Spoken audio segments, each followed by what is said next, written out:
Hey mga ka-likers, welcome to Tita Talks. Age is just a number. Malimit po tayong ma-judge dahil sa ating edad. Uy, ang tanda mo na, huwag ka nang mag-explore ng mga bagong hobbies. Uy, ang tanda mo na, huwag ka nang mag-OOTD. Or, tanda mo na, huwag ka nang maghanap ng bagong work. Uy, ang tanda mo na, huwag ka nang mag-love life.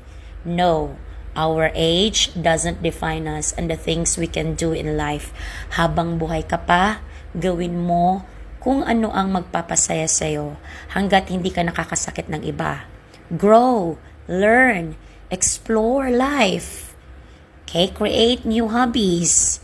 Mag-OOTD ka. Lumipat ka ng trabaho, mag-explore ka. Do what's best for you. Huwag malimitahan ng iyong edad. Sana po ay nakatulong.